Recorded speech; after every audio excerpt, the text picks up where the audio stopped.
Hello, everybody. Welcome to TAM Integration's second Thursday sort of community meeting. It is August 8th, 2024 for all of the historians from the future. Welcome, historians from the future. Glad you're here. My name is Daniel. I'm the founder of TAM Integration. TAM Integration seeks to be a safe, warm, welcoming place for people who have emerging spiritual visions and who are deeply committed to transformation, healing, and growth. We offer a wide variety of services like talks like this. We have free integration circles 3+ times a week. We've got a year-long coaching training program.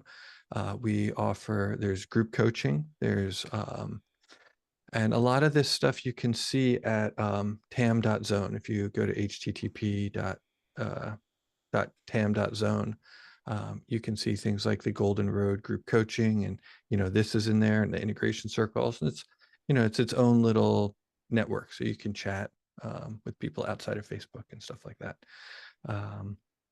So cool. So that's there. And then again, like I said, one of the things that we like to do is have leaders from the community come and talk, and I've been enjoying um, talking with Jimmy anyway. Jimmy and I have been having some great conversations, and so we decided to do this. And if you're not familiar with Jimmy, he is the co-founder of Psychedelic Passage, which is a service connecting journeyers with vetted psychedelic facilitators, focusing on one-on-one microdosing programs and macrodose ceremonies. Psychedelic Passage advocates for safe, intentional psychedelic use parallel to clinical and medical models.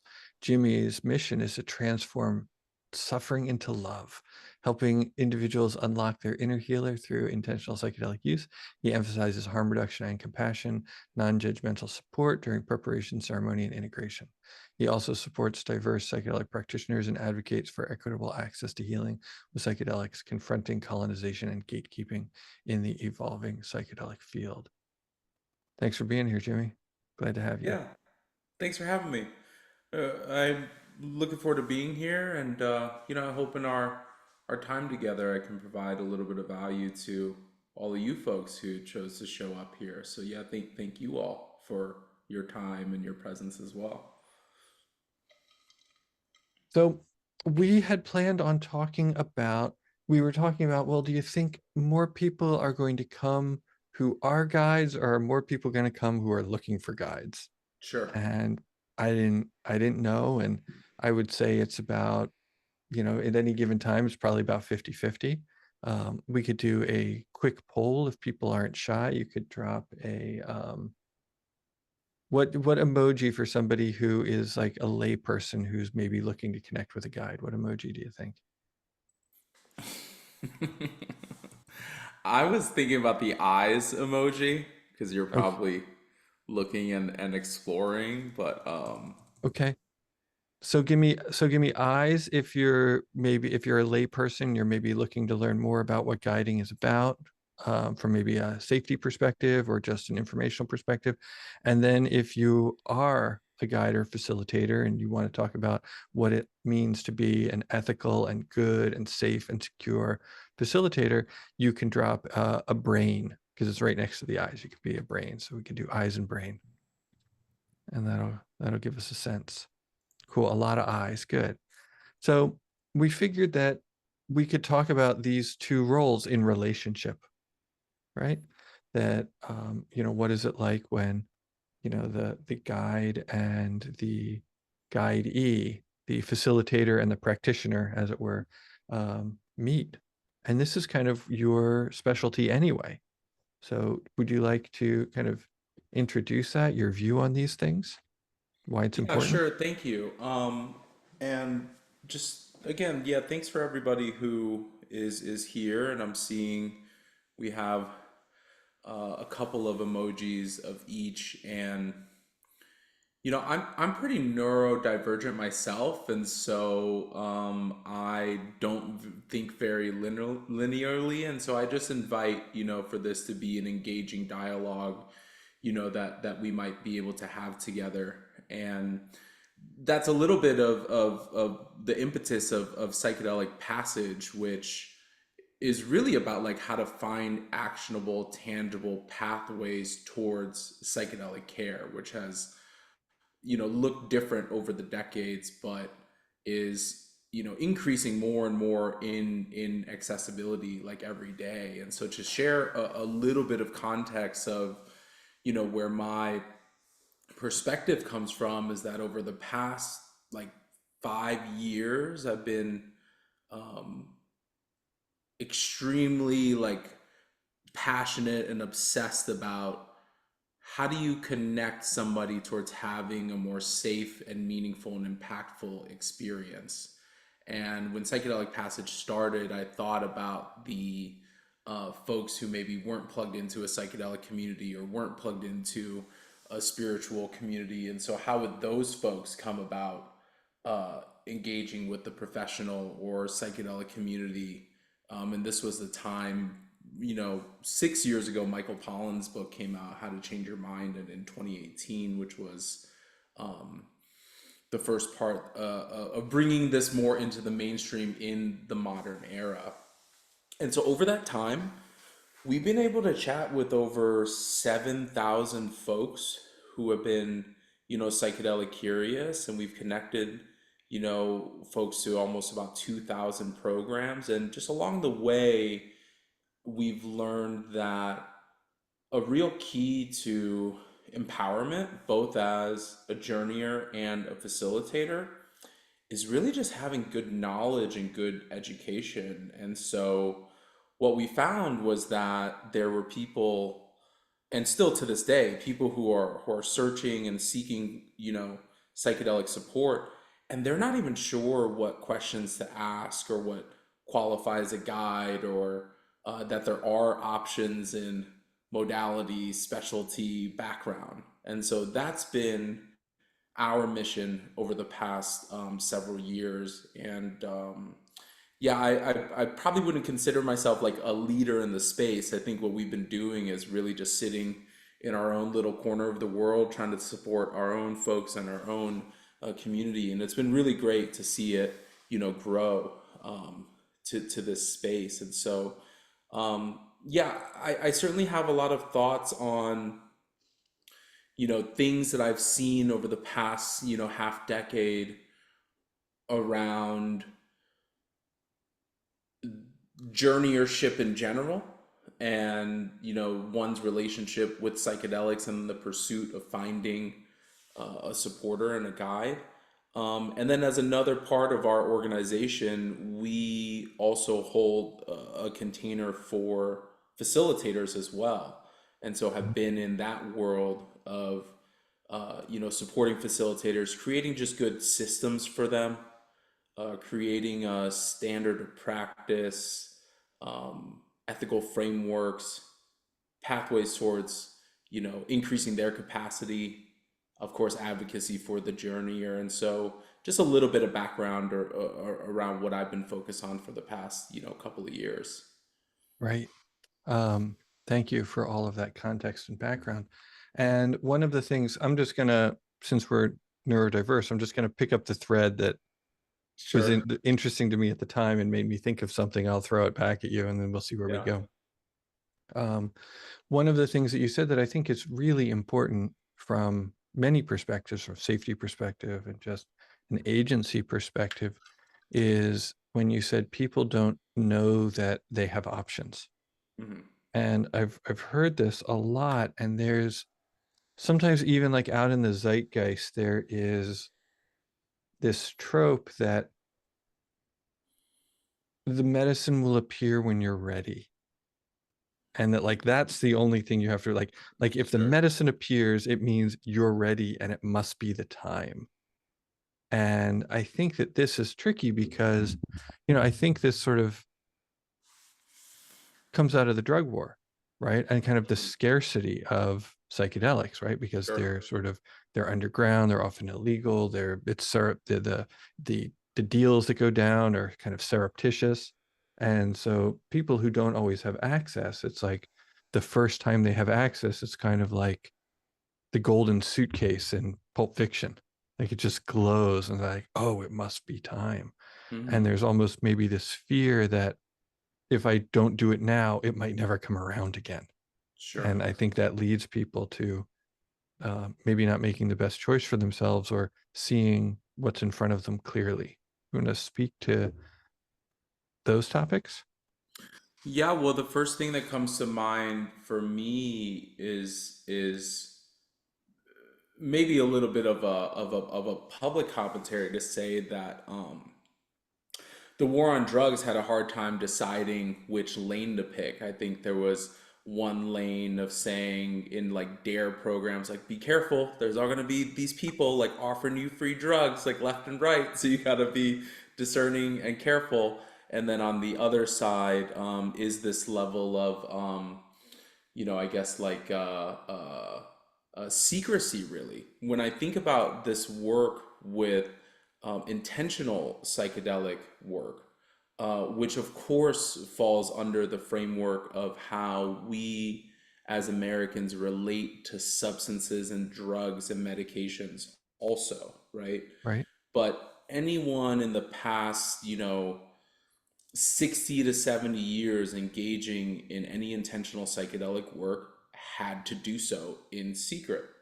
And Yeah. so that in itself created a lot of lack of sharing of information. It created a lack of standardization. And so just by nature of, prohibition and criminalization, it forced folks to have to like do this in silos. Like most of the time, if you were looking for a facilitator or had worked with somebody, to your point, Daniel, like that was probably the only place that you could know where the medicine was or you trusted, in that way. But you weren't really like communicating with other communities and groups. So Right. now that's a little bit different, right? Because services are becoming more accessible over time.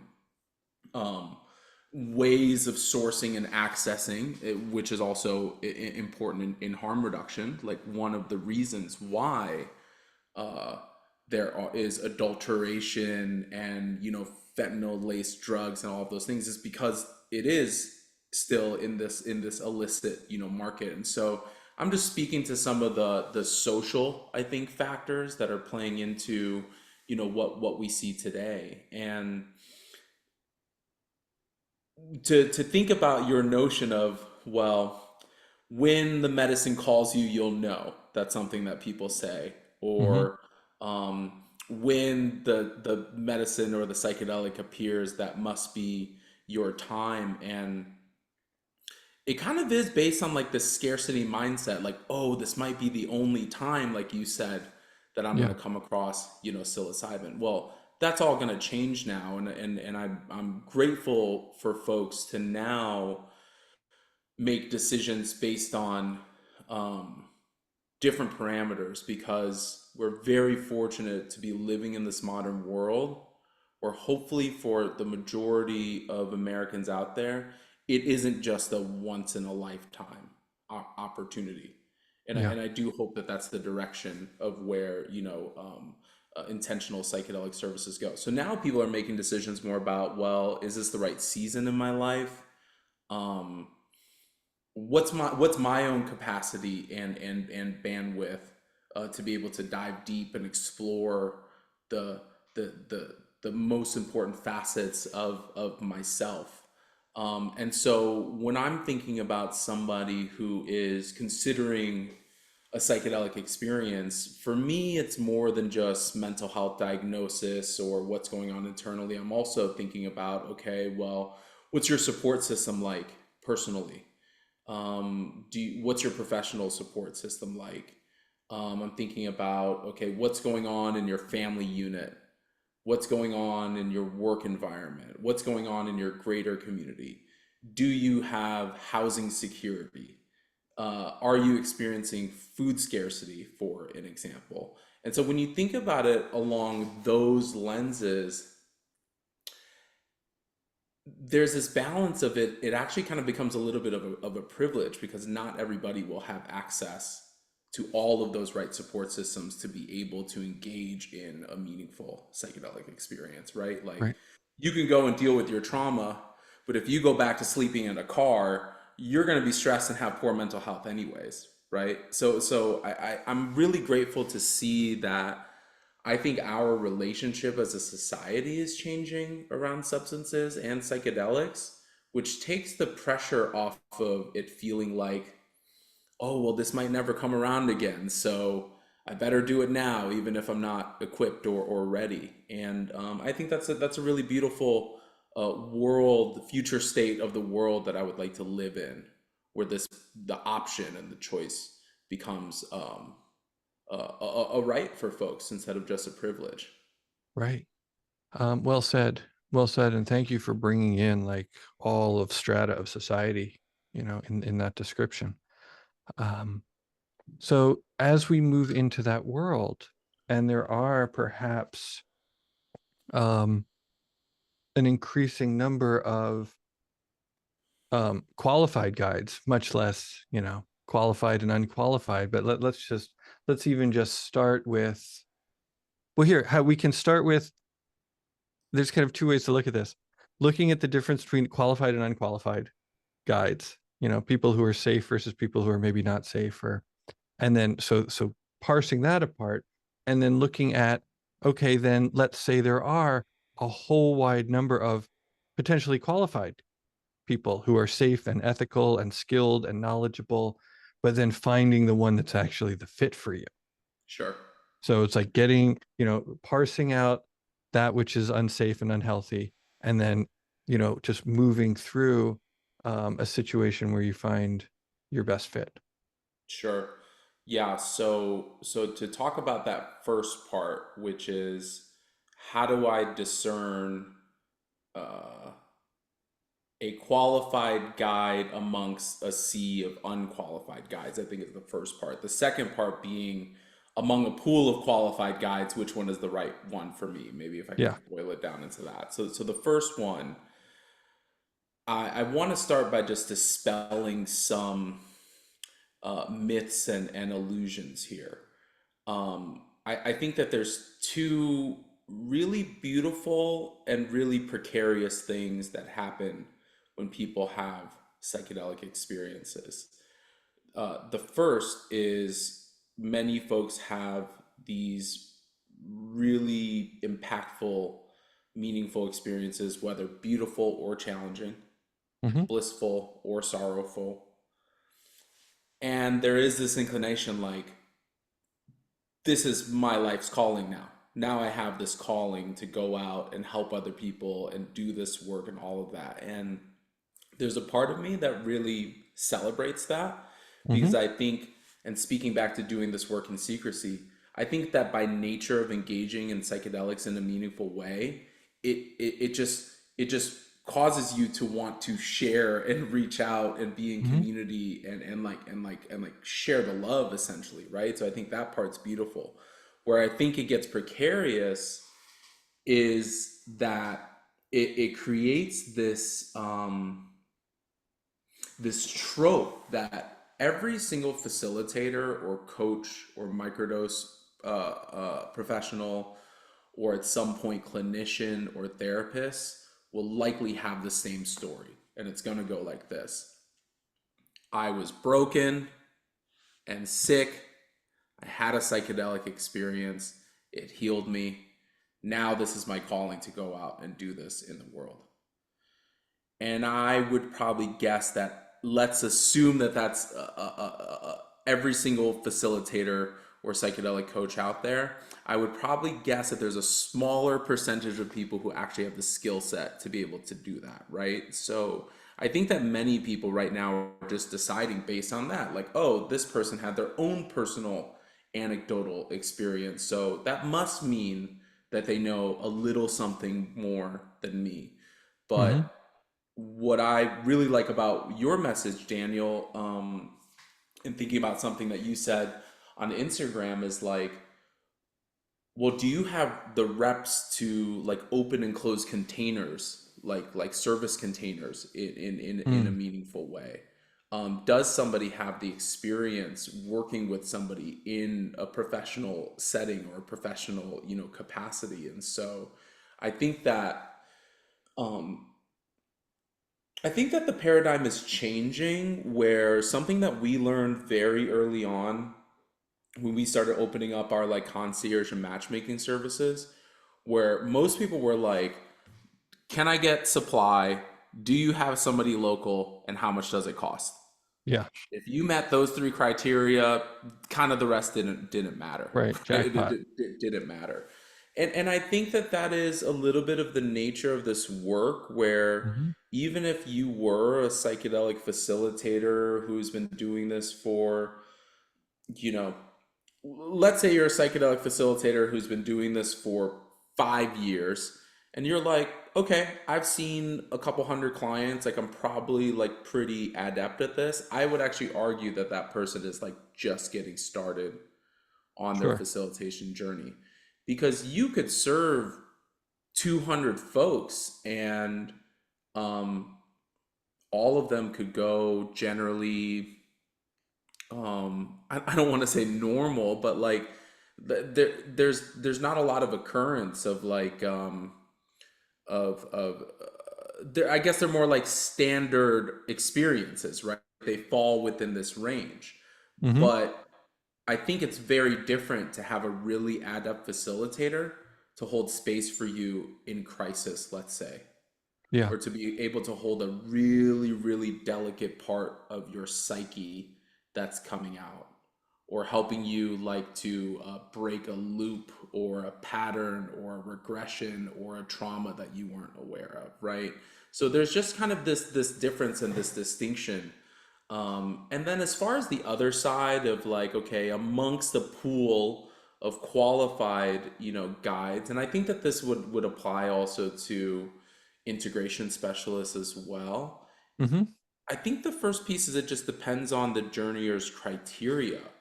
Like some people care more about certification and background. Some people feel more about, okay, what's my relationship with this person? Is this a person that I trust with my soul?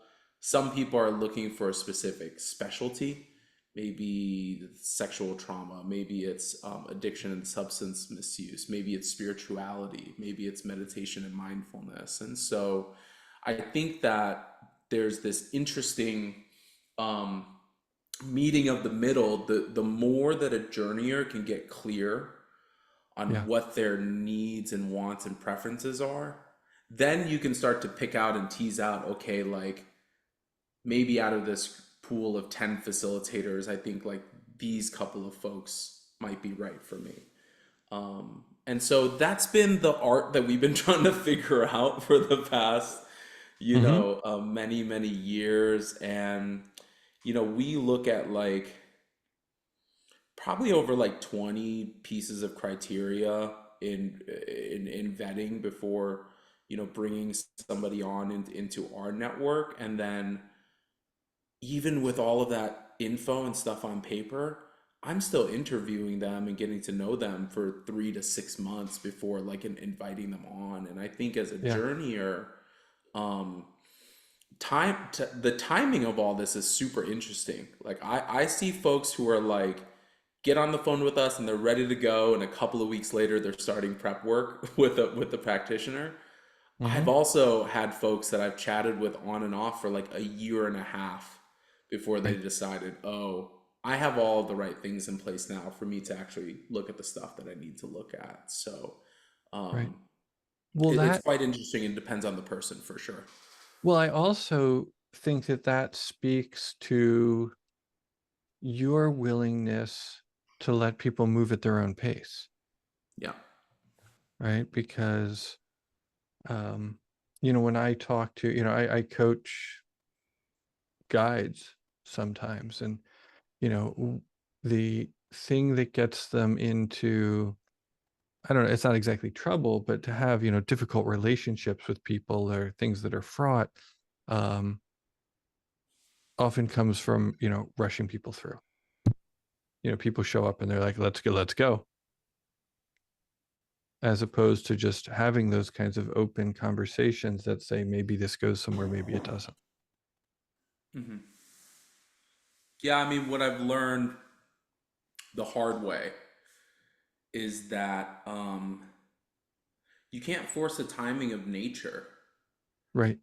you know, and if we are assuming that these psychedelic substances, both nature and man-made, if we assume that man is not separate from nature, or humans, if we assume that Hmm. humans are not separate from nature, Right. then And then there's we this add argument. perhaps a spiritual wisdom to them, which is not Sure. different, which is a natural wisdom, of course. Sure, which is rooted in that like animism approach around psychedelics, which falls a little bit closer to more like traditional lineage indigenous work. If we assume that all of these substances have some sort of inherent consciousness, Hmm. and then we also have our own consciousness, when we are coming in combination, it combines into this collective consciousness. And so, you know, it would be silly to go out in nature and tell a tree to grow faster than it's available to grow.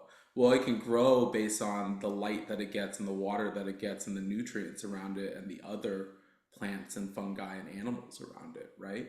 And so I've seen folks, um, and myself personally, pay a real heavy cost to their well-being, their spirituality, their stability when you're trying to force timing. And I also think that that, you know, plays into our relationship. I say our collectively, but you know, one's relationship with control. I think that plays into one's relationship with power.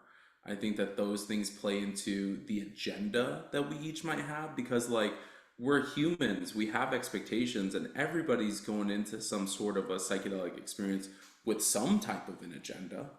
Hmm.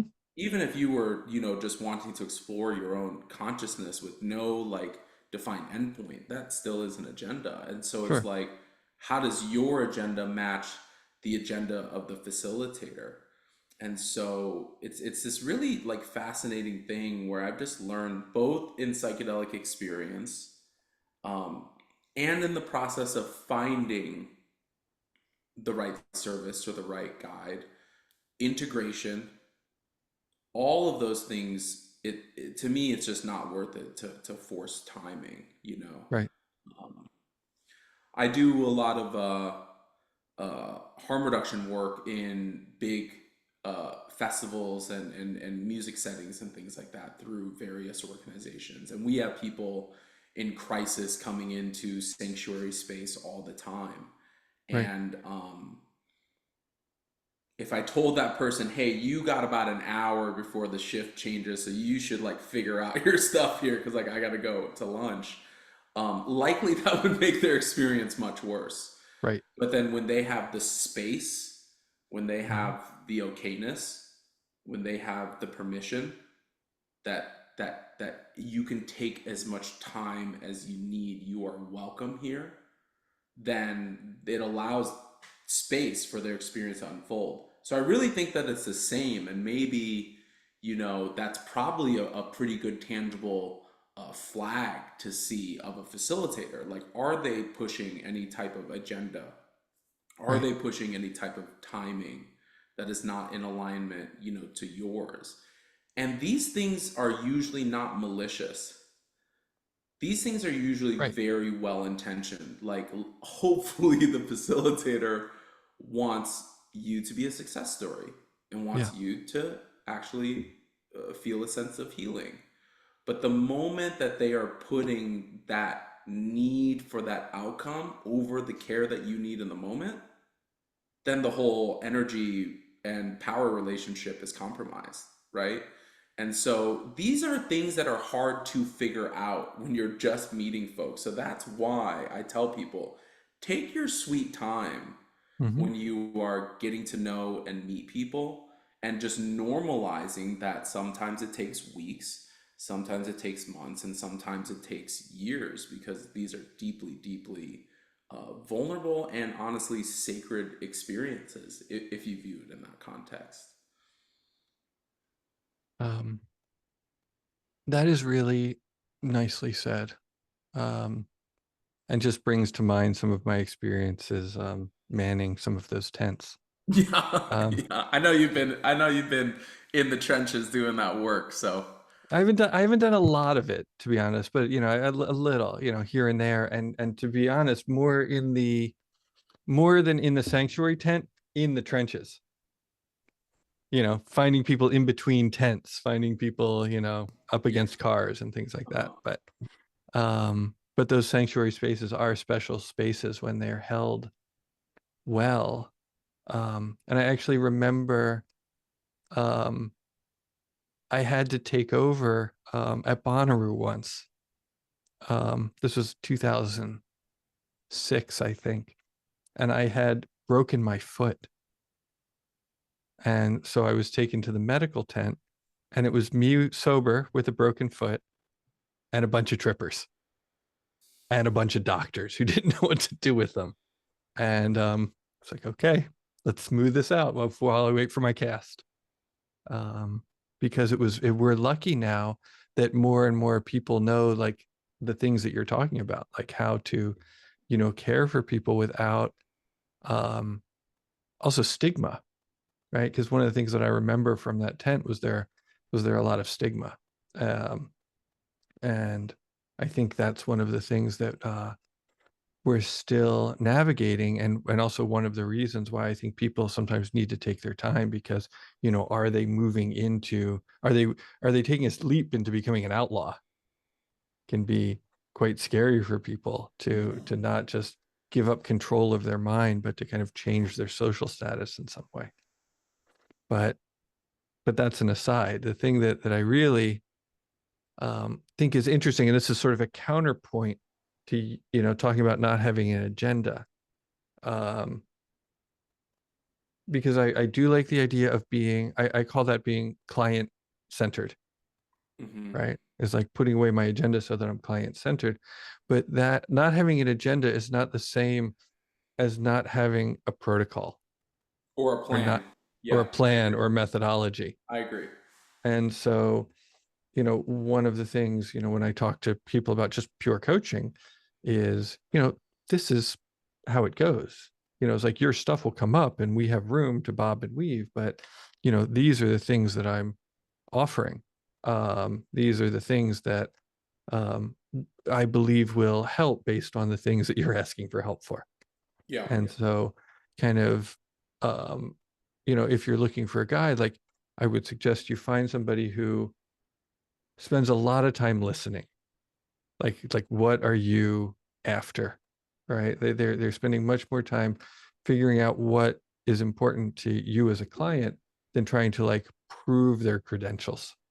Yeah. And then once that part of the conversation has happened, where you've talked at length about what you're hoping to achieve, is there some sort of program of action Sure. that seems clear and well thought out, um, that seems like it would work and support in a logical way, because a lot of the things that we are doing here are illogical. It's nice to have some logic and structure to the vastness.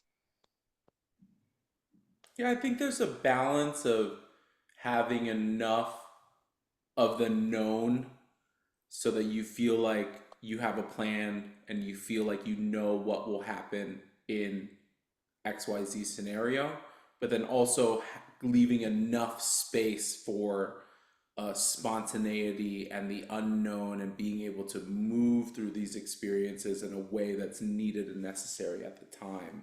And to Yeah. dive in a little bit further to what you were sharing about, a good facilitator is somebody who um, talks less and listens more. I'd like to add some layer to that because I really don't think I agree with the essence of what you're saying, but I want to add like a level of actionability to this for the folks in this group where Sure. I think that it's not just about who's talking more. I Hmm. think that, the work between you and the medicine and a facilitator is really a dance. And there are times where you lead and there are times that they lead Right. because the whole point of finding a professional is finding somebody who likely knows a little bit more than you do, but while Hmm. keeping your own inner healer intact. So these folks are generally looking for a little bit of guidance, a little bit of coaching, a little bit of what's normal, what's not normal. If Hmm. if you haven't had psychedelic experiences in the past, I think the real distinction for me is what you said about being client centered. Like, I always ask myself when I'm in my own client containers, is the thing that I'm about to say for me or for them? And The then I think acronym as a WAIT. journeyer, what'd you say, Daniel? You know what WAIT stands for, right? Yeah, why am I talking? Why am I Yeah, talking? which is great. But I think also it's about the intent and purpose behind it. And so, I also feel like this is a great compass for journeyers, because if a journeyer or a psychedelic, explorer ever feels an inkling of, I feel like this is actually becoming more in service to them or to validate a thing for the facilitator or whatnot, it's just a good sniff test to see, is this person client centered for me, right? And so to add another level of tangibility is that I think that there is a time in the facilitator journey or meeting process where it is important for the facilitator to talk about their experience, talk about their background. Yes, I do have direct experience in supporting folks with this thing that seems like it's also on your, list of intentions as well. Mm-hmm. And then it's pretty interesting to try to like tease out whether folks are constantly trying to prove themselves or not. Language like that might be like, oh, well, when we did this, this happened, or I remember 10 years ago when I was in the jungle and I was in my own, thing. And like mindful self-disclosure is so important as a practitioner. And so, I'm just trying to provide folks like these cues for you to pay attention to or listen to if you are having conversations with folks about potentially being your service provider. And then if you feel like, okay, they're proving and whatever all that more than they should, then that starts to diminish the trust in the relationship. And I to go back on something that you said that inspired me to share this is that I really think an extremely adept facilitator or integration coach is constantly trying to remove themselves from the equation. Yeah. Like can I be over here so that you can have your relationship with the medicine and therefore have a relationship with yourself? That So if there's anybody who's ever like, oh, I got this proprietary method, or like, I got this, I got my own, system that's guaranteed these results or whatever, I'm like, red flag, red flag, red flag, and things that folks should look out for. yeah, that reminds me of there's an old Timothy Leary quote where he says, in the best sessions, he says in, like, in the worst sessions the guide is controlling or whatever, there's this list and he said in the best sessions the people said we did it ourselves, Yeah, yeah, because which you ultimately are. they are, which ultimately they are. Right. And then, are you in the right container of care? Are you Mm-hmm. in the right setting? Do you have the right people supporting you? Do you have the right stuff with you? Mm-hmm. I think that once you get past that, getting to know each other part, then you can actually get into what I call the content, like the crux of your work. But that doesn't mean that just because you pick this facilitator and that you chose and you maybe paid for a program or you signed up for some integration sessions that the vetting stops. Like there Right. should be this continual part of human connection, because this is how it should be in all of our relationships, right? Like we do this in personal relationships. You're dating and hopefully folks find love and all of that, and then you get to a point where you're like, you stop picking up on the information. And this is how relationships of abuse happen, is when we're not honest about, okay, what is the information that I am receiving about this person and how they act and how they behave, as opposed to the idea of them that I have in my mind. I Right. have many folks reach out to me and be like, I don't know what you did, but like, I view you as my shaman now. And I'm like, this, and that. And I'm like, I just put that right back to them. I'm like, no, you're your own guru to, quote Ram Dass, but like, you're the one doing it. I'm just over here, like, supporting you and cheering you on. And I happen to have, um, a skill set that might be useful to you as I walk beside you in this process. Yeah. I always like the archetype of Alfred the Butler from Batman. You guys know, maybe drop a bat in the chat or something if you know Alfred the Butler. Because Batman's like in the dark fighting the bad guys and saving the world. And Alfred is like, would you care for some tea? Batman comes home, you open your eyes and it's like, tea? He also like he knows how to sew him up if he gets a little banged up, that kind of thing. He says, hey, I don't advise you doing that right now.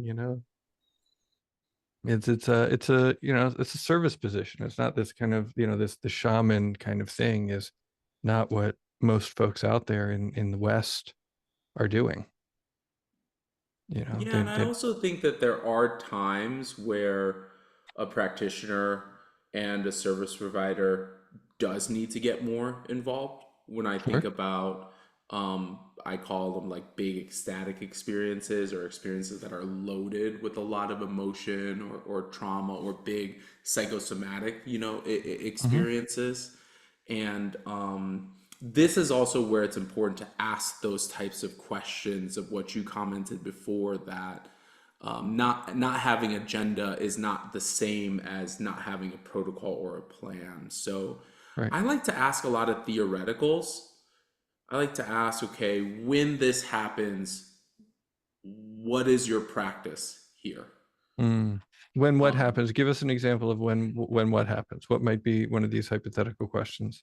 every single facilitator in our network, I require them to have an emergency medical protocol, Okay. regardless of whether they are a medical professional or not. Most of these folks cannot act in the capacity of a medical or mental health professional when they are working with illicit substances, right?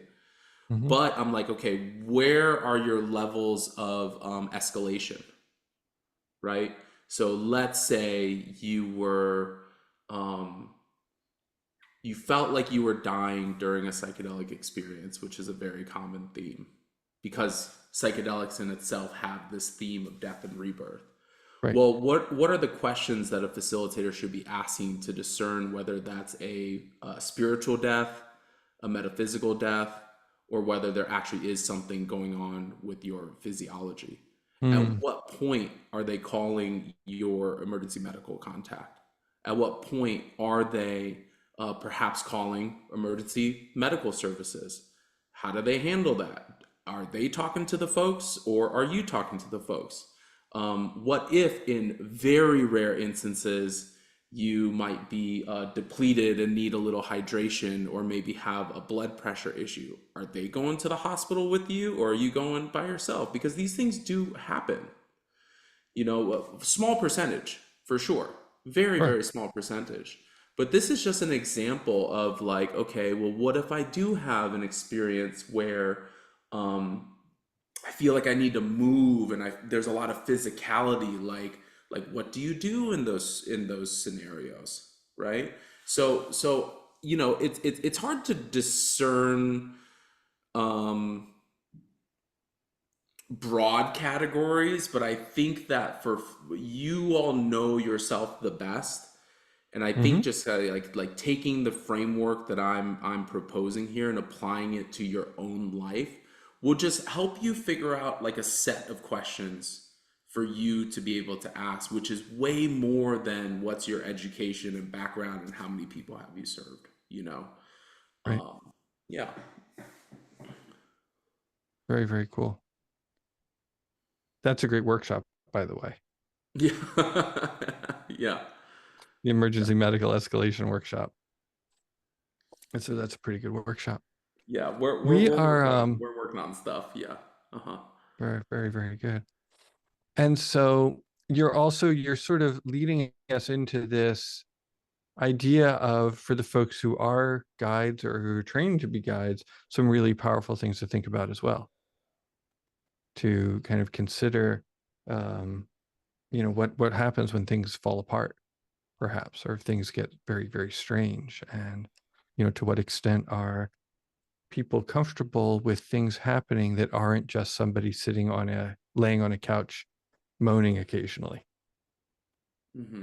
Hmm. and can they be comfortable with difficulty that arises?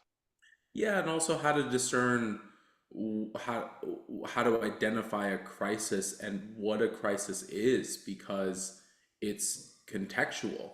Mm-hmm. Like you as a journeyer may be going through a big ecstatic experience that looks like you're, I whenever I'm on, I can't even do psilocybin mushrooms in public anymore because I'm like flailing and like you would think I was having like a seizure or something like that, right? And Hmm. for me, I'm like, yeah, You're this just at the is wrong concert. right, exactly. Yeah, but I mean, context and setting for sure. But Yeah, for me, I know that to be a part of my work with psilocybin. right. But if I had a facilitator who was really alarmed by that, or was Yeah, trying to suppress that, or you could tell that they were getting nervous because I was having that experience. Well, energy rebounds within these containers. And yeah, so if they're not keeping like they may be cool as a cucumber on the surface, but if there's any inkling of doubt or unsurety or any of that, then that can bleed into the container, right? So this is like really subtle stuff that I'm talking about here.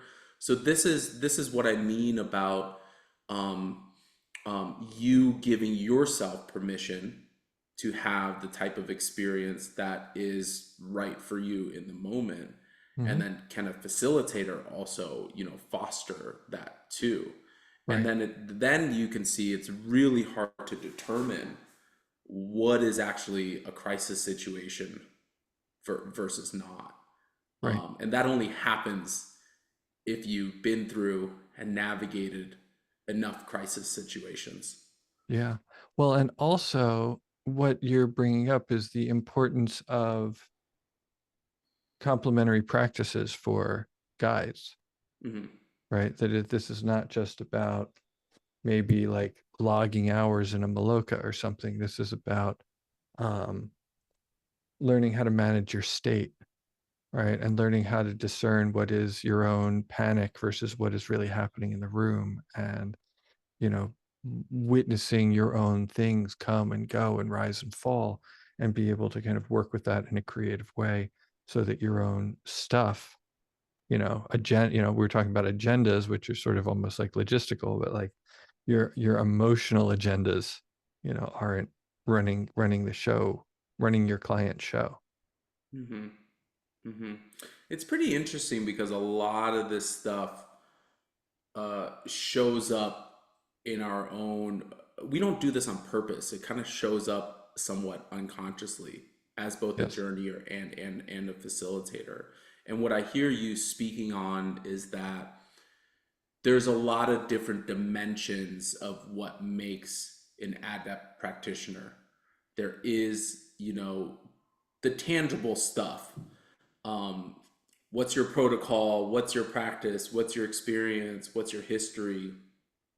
There's the reps that they have in doing professional work with folks, but then what's the range of that? Are they doing retreat work? Have they just been in their own practice for a really really long time? Like how many different containers and things have they seen? And then I think what's really important to what you're speaking to is that like energetic part of it, which is so much harder to nail down. But for me, having talked to hundreds and hundreds of facilitators, I do think that it is possible to tell how much somebody is doing their own inner work. And if I then rely to, indigenous wisdom, it's like, how much is this person the concept of being the hollow bone? Like Yeah. how much have they Mhm. polished their own mirror Mhm. so that when they are holding space for you, they're not reflecting back to you a distorted vision based on the smudges and stuff that's all on their stuff. And nobody's perfect. We all have our own Hmm. stuff, right? So it becomes this like really um almost like intangible piece, and my antidote to that is you got to take time. Hmm. You got to take time to talk to these people over a period of time. And somewhere in your intuition would be like, okay, I do think that this is the right person, for me.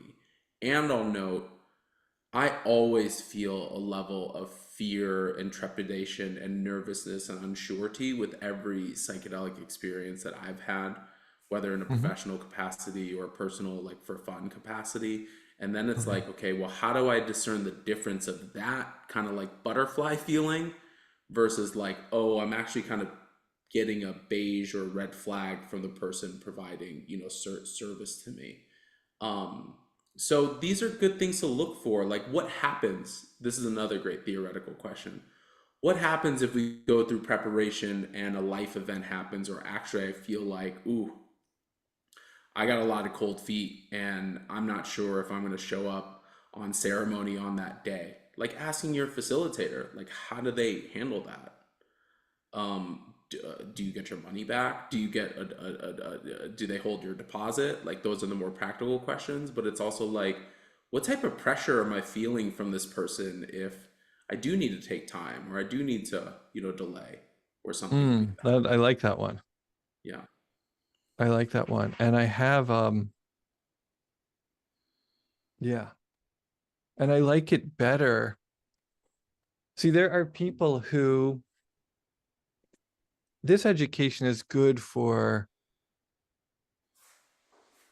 the practitioner, the people seeking guides, because I like it out in the open. I like it explicit. Yeah. One of the nice things, one of I think that things that makes relationships work, especially in this context, is like explicit agreements and having these conversations like way up front. Because I've had people kind of misbehave or act out, like not show up and things like, like and be late and do these kinds of things.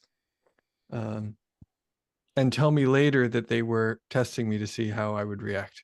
Like, would I be upset? Would I, like, would I, like they had like sort of a thing of like how a person should respond when they do this thing that would enable them to feel safer in opening up. It was a whole complex thing. Yeah. And I'm like, wow, like I would, but then again, you have those conversations and how do you know if a person's not lying? Sure. Well, So, there's a lot of, transference and counter transference that happens in yes. these types of containers as well. And so, it's definitely something to be, mindful of in this like level of, relationship building here. And I think that it's very powerful to work with folks over a long period of time. Like some of Mhm. my best clients are people who I've worked with for years, and we're not doing ceremony all the time, but I get to support them through this progression, or like through this arc. And so that's the future state that I would love to see. I do know Yeah. that right now it is a little bit more of like kind of one shot experiences. And then the other cool thing that I've seen is we've had, like frequent flyer, like repeat journeyers through our network who are actually picking different facilitators because they're Mm. like, oh, I just want to see how this person does it. Now I want to see how this person does it. Now I want to see how, this person does it. So that's been a cool thing that's been That's happening fun. for us as well. So I would just like for, for the kids at home, will you share a little bit about transference? Yeah, so the idea, I mean, I'm gonna give like a lay because I'm not a mental health professional, and I'll give a Sure. layman's perspective. But the more common analogy is like if I was working through, let's say, issues with my father in my childhood, then there could be a chance that the practitioner that's holding space for me, I may start to act out or have those relational roles seeing them as like a patriarchal figure, let's say, for example, Yeah. or drawing some distinction or connection. But I would say that transference from the client to the practitioner, and then counter transference goes the other way, goes, be it beyond that too. So when I hear you, um, sharing about people who were testing you to see how you reacted, about being late, then my question would be like, well, how does that person react when a person doesn't show up for their thing? Likely there's Hmm. probably something that they're working on internally that they're transferring over to the practitioner in some type of way to see if trust can be maintained or not, right? Yeah. So this is like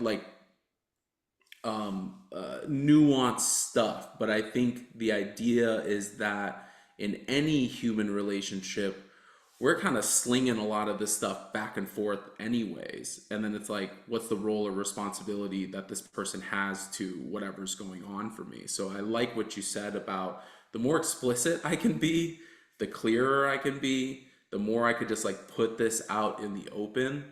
I think the more helpful for your own, personal experience. And I'll say that doing all of this work out in the open is the best way to reduce harm. Because when we're doing this stuff in secret, when we're keeping secrets from ourselves, when we're keeping secrets from our practitioner, then it's like, it's so hard to dive into some of this stuff. And then also discernment is important, because these are right now federally illicit substances. And I am proud of Colorado to write in laws that say, like, well, you're not going to lose custody of your child if you decide to move forward in psychedelic service. Like, that's really cool. But like other states, you might, right? So it's this funny balance, I think, in this like kind of nascent early stage that we find ourselves in this whole psychedelic landscape. And I mean, I mostly want to make sure that I am providing good, tangible information to you all. And I don't know how you normally hold these, Daniel, but I mean, I'm open to This hearing is the stuff. best one yet. What's that? This is the best one yet. Oh, great.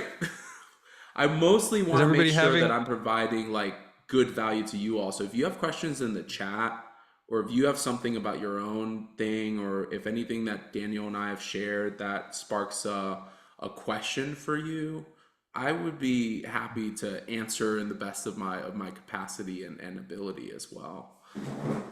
yeah, we've been going a good hour. Is everybody still having fun? Everybody enjoying what Jimmy's sharing? Nice, having a great time. Ray's having a great time. Yes, cool. Yeah, he's great. Learning good stuff. Amazing. Jordan, I saw that you're going to be in class next week. That's good. It's good to see you here too.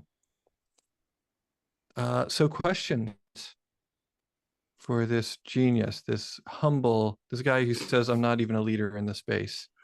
I I just have a help lot of crazy hundreds of thoughts. guides find their way I and have a hundreds lot of of people crazy find their way to thoughts, guides. and some people are crazy enough to listen to me and what I have to share and say. So, um, okay, we have a question about equitable, or want to hear about equitable access. Great. Okay, yeah. Um, what would be helpful there to talk about? You can either type or, As I move into my practice, which I'm in training, it's gonna be a while. I yeah. am really aware of how hard it is for people to find guides. I'm in Northern California, Mm-hmm. that are affordable. Sure. I mean, right now, if you work with a psychotherapist, you're paying their full rate per hour. And if Mm-hmm. you're doing a 6-hour journey plus preparation and integration, you're talking $2,000. Sure. And I don't want to be a part of that. Yeah. I want to find a way to be able to see people from all walks of life. And I've not had a lot of exposure to how people do that, how Sure. how how practitioners make that happen. Sure. Well, thank you for giving a little bit of that context. And I'll say that we are in an interesting environment because as a practitioner, we are trying to have the right practices in an environment that's also evolving and shifting. So it's kind of like trying to hit a moving target, right? And so what I will share is that um, what we are seeing today is really like paying a premium for being this early in public access to these types of services. So, like, if there's anyone to blame, it's the government. If there's anyone to blame, it's prohibition, right? Because that then creates scarcity, which then is like, okay, what would I be willing to pay to be like a first adopter towards this in the modern era? And that's just going to look different in 10 years because hopefully services will normalize. There will be many states with regulated access programs. There will be many states with community modeling and programming. And then forget about psychedelics for a moment. You add on the lens of, well, most folks don't even value the sacredness of spiritual work, let's say. Most folks don't even value the nature of mental health work.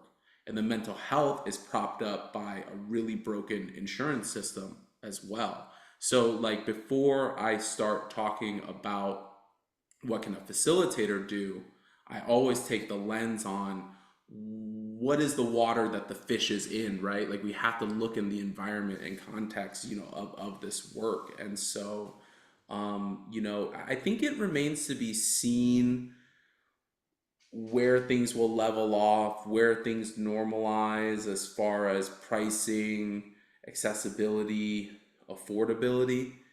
And I know that if we're talking about psilocybin mushrooms, like, it has anti-capitalism kind of built into it because you can really cultivate a pretty good sizable amount of psilocybin mushrooms that could probably serve and a lot of folks in like with very a small like overhead. um but we were seeing in Oregon service centers who are now running out of money and some of them are going bankrupt. But they did have to pay for high-end security systems. They did have to pay for, $20,000 vaults to hold, psilocybin mushrooms and go through all of that. So there is a cost for people who want to do this publicly out there right now. I also want to break down this trope when people say, oh, well, you should do this for free. Or like, like the broke healer archetype is out there, kind of the same as like the starving artist archetype. And I actually believe that that's a reflection of the things that we value. Because if we say that, um, well, we should share this work and therefore you should do it for free, what you're actually saying is you don't value my livelihood. And so I would Mhm. rather pick a facilitator who had a system where they were able to do this full time and take care of themselves and take care of their family because they're focused on that. I would not want somebody who is a real estate broker by day and then moonlights as a facilitator by night. I'm like, maybe that offended anybody who has a real estate license here, but what I mean is like, I I, see a future. Go ahead, Daniel. oh, I was just gonna say because I know the broke healer archetype really well, Yeah, work with a lot of healers and such. And the conclusion that I've come to is that it's more of it comes back to kind of stigma and caste, almost like the outcasts. And I sort of feel, this thing about value is spot on. And I just think it's more of an expression of capitalism to expect your healers and your witches and your guides and your shamans, using the word loosely, to work for free right. than it is for them to charge you a, an amount of money that enables them to survive. This whole country is built on the back of coerced labor and slavery. Hmm. Like, let's just be honest about it. So if we're looking at this through the lens of personal liberation, which psychedelics can do, that actually means that there's inherently built into it decolonization work that each of us have to do. And so when I'm talking about decolonization work, I would also look at, why is medical healthcare, mental health care built upon a system of capitalism, for example, right? Yeah. And so, I challenge everybody to look, if you really want to become like a facilitator or an integration coach or any type of professional in this space, it's important that you're also doing your own internal work to be like, well, what do I need to do to dismantle these systems? Because I'll be honest with you, psychedelics, it's 50-50 right now. 50% that it can be um, something that can revolutionize and change the way that we live in the society. Other 50% reinforces the status quo. Like we're like right here in the middle right now. And so, to add in like how I imagine it used to be is when these medicines and when uh, all of this work was more embedded, integrated into our cultures, our families, our childhoods, when we were taking care of our caretakers through not just monetary ways, when the healer or the medicine keeper in indigenous cultures were cared for and taken care of, then they were able to do all of this freely and give it away for free, right? And so, like, when I think about, Blackfoot wisdom, which was actually where Maslow's hierarchy of needs actually originated from, they would say Mm. that the wealthiest person is actually the person who has nothing because they've accumulated so much and given so much of it away. So, like, I'm talking about like future state things. And then now here's the challenge of how do we triage from our system now to potentially a system like that. And I honestly don't have an answer for you there. But I do believe Well, that if enough people were doing their own personal liberation and internal decolonization work, I think that it would over time change the paradigms and how all of this work happens. it reminds me, I'm starting to be reminded of the Quakers. You familiar with the Quakers? A little bit, I'm yeah. I'm from Philly. It's Quaker Town, you know. Okay. There's literally a town up the street called Quaker Town. And so the thing about it is, in some ways when there's a guide, perhaps, I mean, we try to keep it horizontal, but there's a little bit of a hierarchy there, right? There's a little bit of like this person has maybe spent more time burning in the fires of God, right, in their psychedelic journeys. And that they perhaps have a line, hopefully, they know more, and maybe they even have a line to God, that they can share. Hmm. Which is a little bit like a priest class in some ways.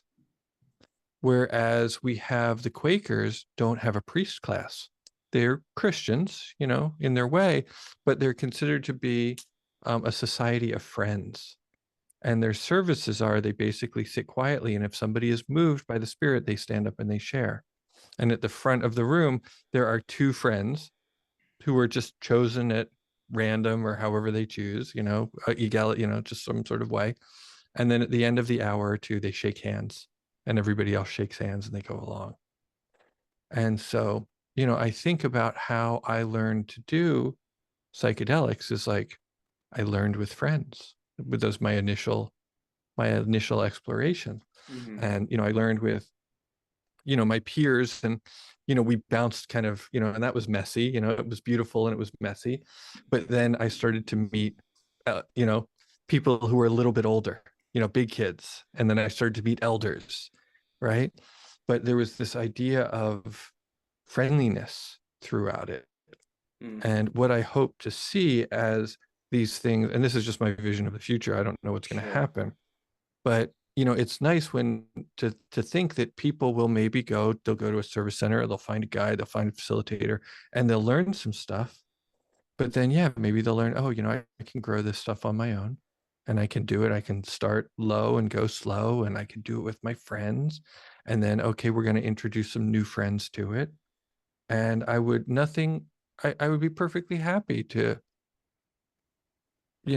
find a new job if like everybody was just in a friendly way sitting for the people in their neighborhood. I really do believe that this is going to sound like lofty and maybe, you know, Loftier than what I just theoretical. said. No, what I'm about to say in response to what you're sharing is that, like, Okay. I really do believe that all of this happens in community.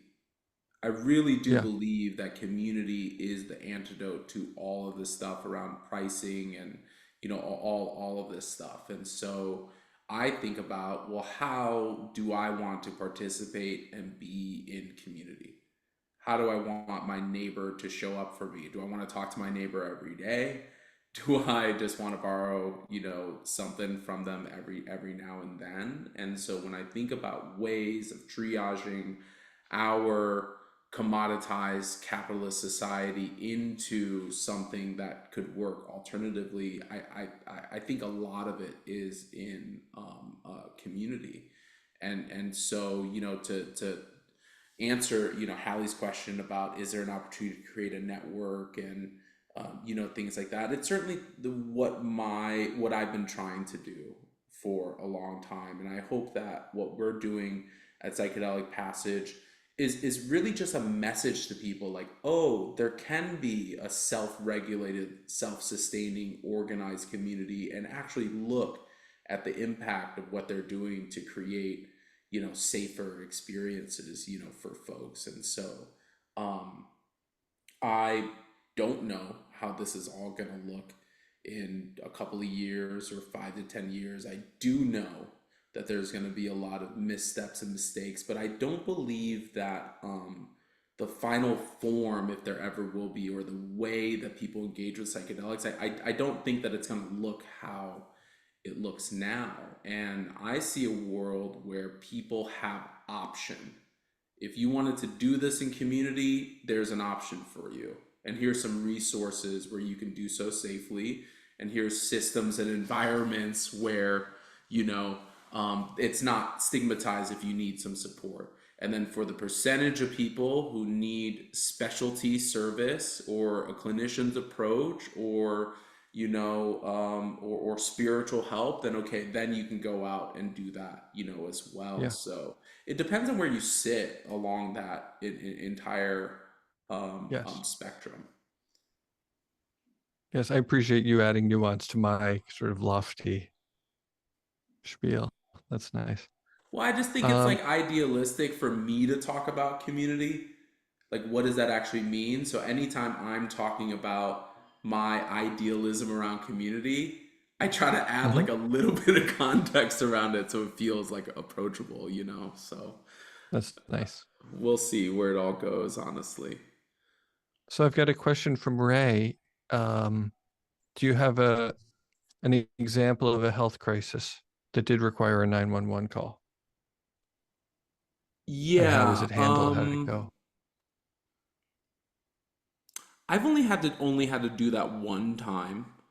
But and just to protect, privacy, I'll just speak in theory about some of the things to look out for. So, like, straightforwardly, slip and fall.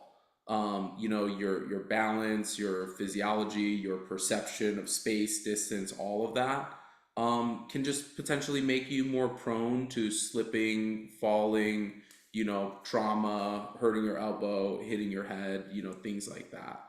And so those are just more like upfront things there.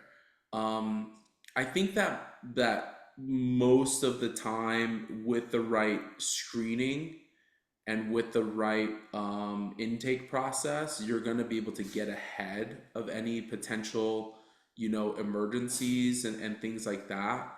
Um, and I'm just being, I guess, like, oh, when it comes to high blood pressure, yeah, I mean, I don't want to venture too far into uncharted territory for me because I'm not a medical professional, nor should any of this really be construed as like medical advice. But I will say that in screening and intake, respiratory issues, cardiac issues, and issues related to blood are certainly like things that I'm, looking out for. Um, I've had, a scenario where an individual was like, no, I need to go to the emergency room. I need to call, 911. And luckily for all of us that we talked through that, I was like, okay, first, I am going to, with your permission, can I check your blood pressure? Can I, check your heart rate? Now, this also falls into a little bit of a gray area because as a practitioner, you may be more liable if you start giving medical support, even if it's basic stuff like that, right? And so, I had an individual who was reporting chest pain. They're like, I'm feeling this really sharp chest pain. I don't know what it is. And we talked through that. And, I think giving that person agency, being like, hey, if you want to call somebody, like we should, like, let me at least call your emergency contact. Do you have a history here? And we talked through a lot of that stuff. And I think that my role as a facilitator was to empower an individual to make the right choices for them, even when they're in an altered state of consciousness. Over a period of time, I checked back up on them, had them in like the recovery position on their side, on their left side. I'm just fortunate to have gone through EMT school. I'm not a licensed EMT, but I was like, I want this life-saving knowledge, which would be helpful in festival work and this level of work as well. So I always recommend for a facilitator to have some first responder experience, whether it's just a course or a certification or basic life support stuff, CPR certification, At least, just like at least basic things CPR. like that. Go Yeah. ahead. At least CPR. At least CPR for sure. And so, after chatting with this individual for quite some time, and we talked through, and they took on a baby aspirin, which is can be helpful for heart related things. After chatting with them for a while, they're like, what I realize is that I'm actually feeling my heart for the first time in 20 years, Mm. and there's a lot of pain in there. And it's showing up as this sharp feeling that I've actually never felt before. And then through talking, through that with this person over a course of hours, like we had already gone through 5 hours of a psilocybin experience, and then this was like, okay, I'm gonna stick around for an extra 2 or 3 hours to make sure like you're okay. And Yeah. then it actually turned into this really beautiful insight and discovery for them. And so hard to tell, hard to discern. But if your protocol was anytime somebody says that they need to call emergency medical services, I just do that. Well, you should just have a good backing for whatever it is your protocol entails. And so I like to think about what's the order of escalation here? What's the right Mhm. medical escalations that would need to happen? And are you clearly communicating that as a facilitator and to the journeyer? Amazing.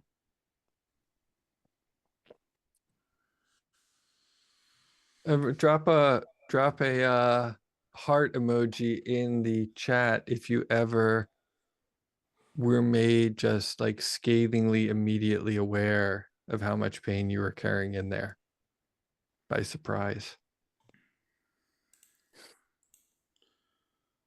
Oh, hello, kitty. Yeah. My little cat Nugget here, who's joining our community meeting as well. So he's saying hi Yeah, to you all. that's good. Okay, so this is relatable content. We've all been shocked by how much pain we carry around in our hearts. Let's see, maybe one or two more. Yeah, sure. Um,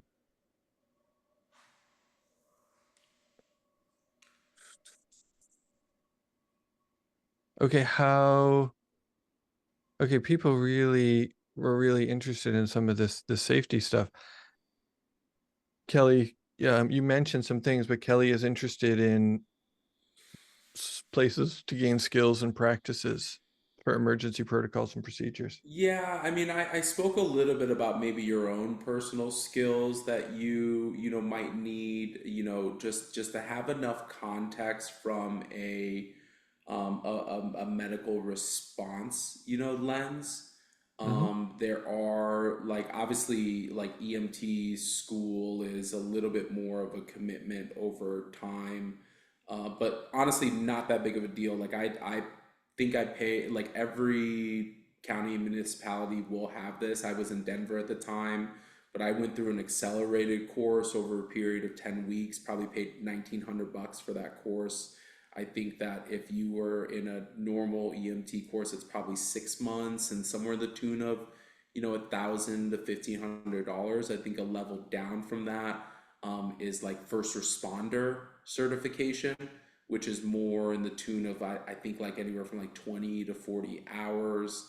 I think that anybody who has a background in like wilderness first response probably has a pretty good, you know, leg up. And then like lower order stuff from that is like basic life support certifications and CPR certifications, like at a minimum. If you were looking for more tangible support as it relates to psychedelics, and I would look to organizations that just have built in medical protocols. So, like, you know, when I'm in the festival world, our sanctuary services are always in conjunction with medical services. Like, they're like right next to each other. Oftentimes, it's the medical service that's actually contracting out the sanctuary service. So, there is a great opportunity and an environment for you to know what is psychedelic care in the scope of psychedelic care versus what needs to be escalated from a medical context. Retreat centers, most retreat centers should have good medical protocols and medical advisors or consultants or chief medical officers on staff and people who are actually there. And we're starting to see a world where um, psych NPs, psychiatric nurse practitioners, you know, paramedics, psychologists, prescribing professionals. We're just starting to see more medical professionals pop up. And so I really rely on letting the specialists do their specialty. And when I think about psychedelic care, I'm thinking about what's your psychedelic care team. And oftentimes, the facilitator should not be the person who's doing all of this stuff because they're really quickly going to go out of scope. And so now you can get a medication consult. You know, now there are, you know, more options for folks to like taper off of their medications, obviously with advisement of a prescribing professional, you know, of course, but like this is just stuff that we didn't have access to 5 years ago, let alone, you know, what I would imagine it was like in the 60s when people were, you know, exploring with psychedelics. So that's a cool thing happening is the convergence of a lot of these like ancillary and, you know, related services, you know, coming together. I think that in absence of that, um, I would probably go to a medical professional and be like, hey, can you help me figure out my own emergency medical protocol? um, that would be a great way for somebody to develop that for themselves, and then you can contextualize that based on your own practice or your own service or the scope of clients that you see. Again, most of this gets handled in screening and intake. Are you working with the right clients based on your expertise and scope? Should be a continual question that facilitators are fine tuning.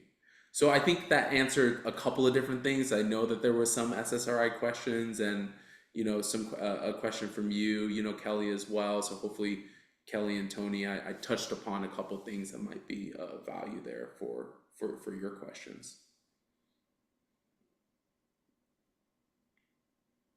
Very, very cool. Thank you so much for joining us. Yeah, it's been really great to be here. Yeah, it's been great to have you. Oh wait, something just big dropped. Someone dropped something pretty big. Okay, well, let's drop this in Mighty Network to me, okay? Message me on Mighty Networks. I can't read this right now. And we're gonna close this in a minute. Thank you for coming, Jimmy. It's been great having you. Really enjoyed our talk. I'm looking forward to talking to you again next week on your podcast. That should be fun. And thank you all for coming out. It's been a great time. And again, don't you have an event coming up in a couple of days? Yes, it's actually on Saturday. I'm doing a paid virtual preparation workshop. Okay. It's called Unlocking Your Psychedelic Potential. And so anybody who goes through a program at Psychedelic Passage gets preparation PDFs, integration PDFs, a microdose PDF. It's all content that myself and my team have written over time. And then also, we do these recorded workshops pretty regularly too. So the goal of this workshop is like, how do we take the basics from that preparation PDF, which is more of like a primer in the what and the why around psychedelics, and then in this workshop we're going to be talking about the frameworks and skills in navigating a psychedelic experience. So it talks more about the how part of it. And so excited to do that. We got a lot of people signed up for that, and so yeah, very much looking forward to that. So if anybody's interested here, you can find that on our website, psychedelicpassage.com. If you want to send an email and let them know, hey, I heard about it here, I'd be happy to provide you all like a discount code or something if you'd like to join. So more than that, I don't have any asks from any of you. I'm just really grateful that you all are here and listening, and I hope that there's something of value that's come out of our dialogue that can help you get a step further along in your own relationship with psychedelics. I think that's the most important thing for me. Awesome. Thank you. That's good vibes. It really comes through. Appreciate it. Yeah, and thank you all for being here. A good place to stay in touch with our other upcoming events is to go to tam.zone, and you can chat with each other and stay connected on that website, or on that there's an app you can download as well. And there's links to all of our free integration circles and our other classes and stuff as well. This has been great. Many blessings to all of you.